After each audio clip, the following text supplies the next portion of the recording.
Hello everyone and welcome back to the channel.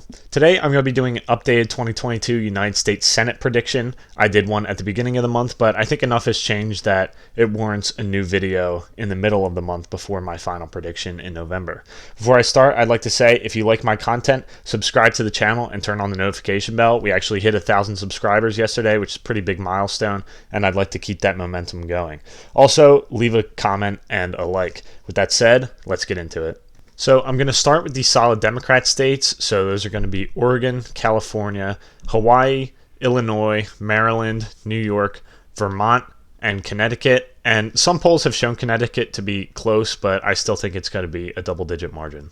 I'm also going to be moving the state of Colorado into the solid D column because Bennett has been leading polls by a lot. He's been leading more consistently by over 10 points. And a lot of this is because Joe O'Dea, the Republican nominee, has basically turned on the Republican base and he's really losing them, and he's not doing that great with independents to compensate for it. And so I do think Bennett's probably going to win this by more than 10 points. So I am calling Colorado solid Democrat.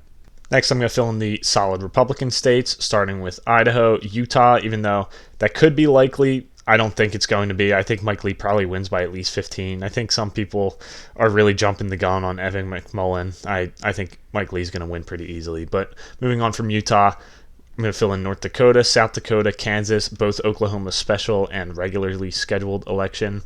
Iowa, Missouri, Arkansas, Louisiana, which could possibly go to a runoff. I don't think it will, though, but it is one of those states that holds runoff. So if Kennedy does get below 50%, it would go to a runoff. I think he will win easily on election night, and if he doesn't, he'll win easily in the runoff. So the next states could be Alabama, South Carolina, Kentucky, Indiana, and I believe that's all. Actually, that isn't all because Alaska is also solid Republican. However, I do think it's going to be Lisa Murkowski that wins the seat and not Kelly Tshibaka just because of the ranked choice voting system in Alaska. I think that's going to put Murkowski over. But either way, this race is going Republican, so I have it as solid Republican. So we have all the solid states out of the way, so now I'm going to fill in the likely Republican states. I'm going to start with the state of Ohio. J.D. Vance is very clearly going to win this election. He's leading every poll. He's leading narrowly in the polls, but when you keep in mind the fact that polls in the past have underestimated Republicans by over like 8 points sometimes, J.D. Vance is probably going to win this pretty easily. I could see this being a solid Republican race, but I do think he's probably going to win by around 9, so I am calling it likely for now. The next likely Republican state is going to be the state of Florida. This state's trending towards Republicans. Marco Rubio won by like 7 last time. He's leading in the polls by a lot this time, and the polls, of course, underestimate Republicans in Florida very frequently. So I do think Rubio is going to win. Again, this could also be a solid Republican race, but I am calling it likely for now. The final likely Republican state is actually a new addition to this rating, and that's going to be the state of Wisconsin. Ron Johnson is clearly running away with this race. All of the polls are shifting in his favor. He's leading by around 3 in the Real Clear Politics average as of the time I'm recording this. And polls in Wisconsin have always underestimated him and Republicans in general. So I do think he's going to win by a likely margin, probably by around 7 points at this point. Now I'm going to fill in the likely Democrat state, and I say state because there's only one likely Democrat state, and that's going to be the state of Washington. Polling does have this within 10. Murray is definitely going to win this, though. I don't think this is a sleeper flip or anything.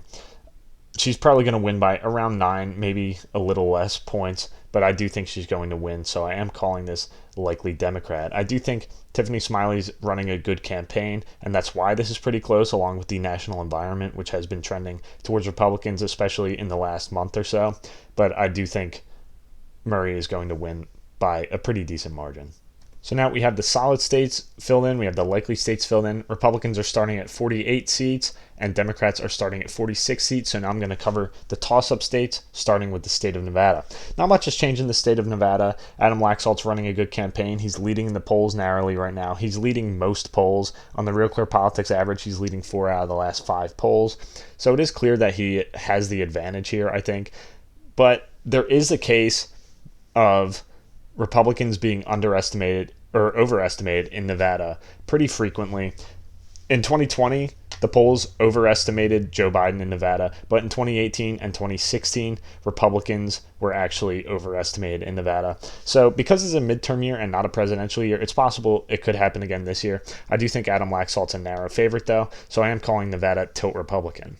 In the state of Arizona, Blake Masters has actually kind of been surging in the polls. Mark Kelly is still ahead, but Masters is doing a lot better than people thought he would. Kelly's ahead by around 2.5 in the Real Clear Politics average, which is around the margin that he won by in 2020, but he was overestimated by around 3 points, I think, in 2020. So if you apply that error, Masters is actually ahead, but I don't think that error is going to carry over into 2022. I do think Kelly is still a very narrow favorite, but this one really is a pure toss-up right now. I could see it going either way, but I do think Kelly is very narrowly favored, so I'm calling Arizona tilt Democrat.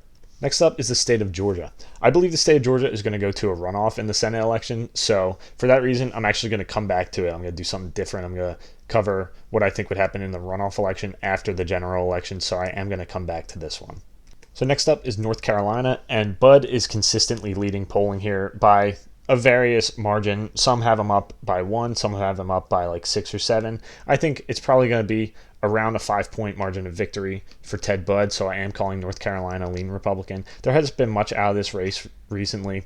Cherry Beasley, she's an okay candidate, but it's a red wave year. It's very clearly shaping up to be a red wave year, and I just don't think she's going to be able to win. So I do think Ted Budd is going to win, which is why I'm calling North Carolina lean Republican. Next up is the state of Pennsylvania. This one is very clearly a toss-up. It's gotten a lot closer in the last month or so. Over the summer, Fetterman was leading in the polling average by 8 or 9. Now he's only up by 2.4. And Oz is tied in a recent Insider Advantage poll. As with most places in the United States, especially the Rust Belt, Republicans are consistently underestimated in Pennsylvania. And so I do think that Oz is the narrow favorite right now. I'm changing my prediction. I had Fetterman winning. I do think Oz is going to win now. The momentum is in his favor. I called it momentum in one video, and that's been going around the internet. So he does have the momentum. I think he's going to win pretty narrowly. I think it's only going to be around a point victory, but I do still think he's going to win. Finally, we have the state of New Hampshire. I've talked about this one before, but I think Don Bolduc is just too war hawky to really win in New Hampshire. And Tulsi Gabbard is campaigning for him up there. She held that event with him, I think, last week. And I do think that helped him probably a little bit, but definitely not enough to move this in the Republicans' direction by a significant margin. I do still think Hassan's going to win by a couple points, probably 3 to 4. So I'm calling New Hampshire lean Democrat. So this is what I think will happen on election night. I think Republicans will have 51 and Democrats will have 48. And so they will already have the majority, but there is still that runoff election in Georgia that we would have to worry about. Looking back to the runoffs in 2021, you saw Republican turnout was down and Democrats won both of the runoff elections, and part of the reason was because Donald Trump had just lost the election, including losing the state of Georgia in November. And so Republicans in Georgia weren't really energized to vote, and that allowed Democrats to take both of the Senate seats. I think you'd see something similar here. If Republicans take the Senate, Democrats wouldn't be super energized to vote because the balance of power isn't on the line in Georgia. And so I do think Herschel Walker would be narrowly favored. I would call this one tilt Republican in a runoff. But there is also the argument that Kemp's coattails are helping Walker.